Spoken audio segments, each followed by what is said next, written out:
ఇది డిబేట్ మనతో జనసేన నేత తాడేపల్లిగూడెం నుంచి పోటీ చేస్తున్న ఇంకా రిజల్ట్ రాలేదు కాబట్టి బొలిశెట్టి శ్రీనివాస్ గారు ఉన్నారు, వారితో కూడా మాట్లాడదాం. శ్రీనివాస్ గారు నమస్తే. నమస్కారం వెంకటేశ్వర గారు. శ్రీనివాస్ గారు, ఎలా జరిగింది ఎలక్షన్? మీ గెలుపు అవకాశాలు ఎంతవరకు ఉన్నాయి? 100% మనం గెలుస్తున్నాం సార్. వాళ్ళు ఏదో రకంగా పోలింగ్ ఆపించాలని ఓటమి మంచి నుండి చాలా భయభ్రాంతులతో ఒక ఎస్సీ సోదరులందరూ రెచ్చగొట్టి మన బూతుల మీద పంపించడం, మన జనాన్ని రెచ్చగొట్టి కార్యక్రమం చేశారు. సాయంత్రం 5 గంటల వరకు ఎన్ని చేయాలో అన్ని చేశారు. కొంతమంది పోలీస్ అధికారులు ఇంకా కూడా వాళ్ళకి సమర్థిస్తూ ఉన్నారు. చాలా మంది, ఎక్కువ మంది మాత్రం న్యాయంగా చేశారు. ఓకే. ఎలక్షన్ కమిషన్ కూడా ఇదివరకు కంటే కాస్త బెటర్ గా ఉంది.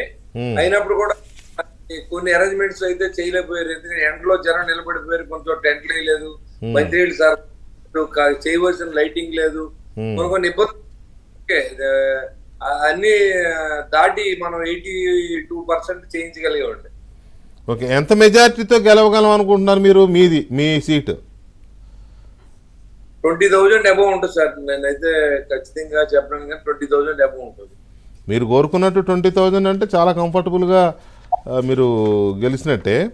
రైట్, ఇక్కడ మేమేం మాట్లాడుతున్నామంటే, మీరు జాయిన్ అయ్యే ముందు ఈ ఓటు ట్రాన్స్ఫర్ టీడీపీ జనసేనల మధ్య, పర్టికులర్గా గోదావరి జిల్లాలో ఓటు ట్రాన్స్ఫర్ అవుతుందా అవ్వదా అనే ఒక చర్చ మొదటి నుంచి ఉంది.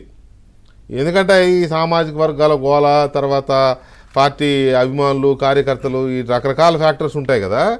ఈ ఓట్ ట్రాన్స్ఫర్ అవ్వకపోతే చాలా డ్యామేజ్ అవుతుంది అనే ఒక అనుమానం, భయం అటు పార్టీల్లో ఉంది, ఇటు ఈ సర్వే చేసే అనలిస్టులు, విశ్లేషకుల్లో కూడా ఉండింది.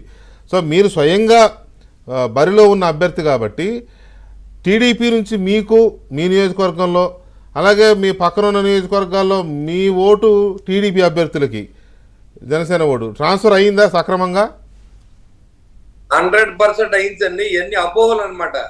ఇప్పుడు ఇవాళ ముద్రగడ పద్మనాభం లాంటి ఒక కమ్యూనిటీ లీడర్ వచ్చి చెప్తే నువ్వు పక్కన ఉండమని చెప్పినటువంటి కమ్యూనిటీ ఇవాళ 80% ఇప్పుడు ఈ ద్వేషాలకు తావులేదండి.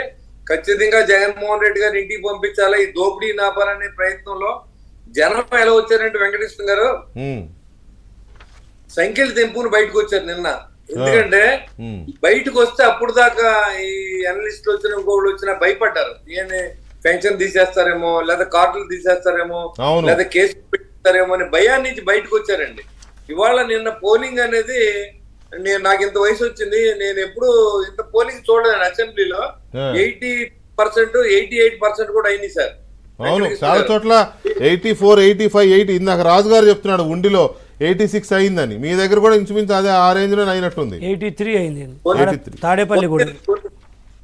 కొన్ని విలేజ్ లో సార్ రెడ్డి గారు, కొన్ని విలేజ్ లో వెంకటకృష్ణ గారు, కొన్ని 94% అయిందండి. బాబా, అక్కడక్కడ జరుగుతాయిలేండి అలాంటివి. వెరీ రేర్ సిచ్యువేషన్స్ లో 94, 95.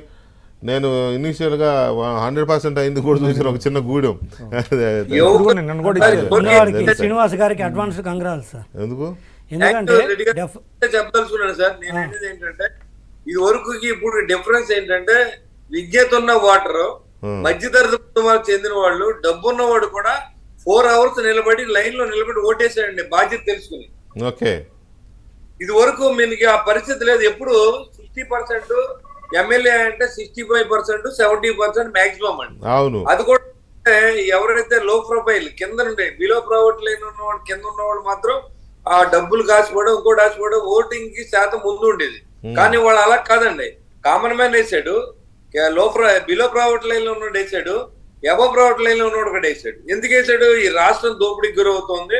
మన విజ్ఞతగా ఓటు వినియోగించుకోకపోతే ఈ రాష్ట్రం బస్సు పట్టిపోతే మన ఆస్తులు కూడా మనం కాపాడుకోలేం. కాబట్టి ఇది ఇక్కడ మనకి డిఫరెంట్ గా ఈ జగన్మోహన్ రెడ్డి గారిని ఇంటికి పంపించాలని కసిగా వేశారండి ఓటు. ఓకే. ఏం మీకు జీవి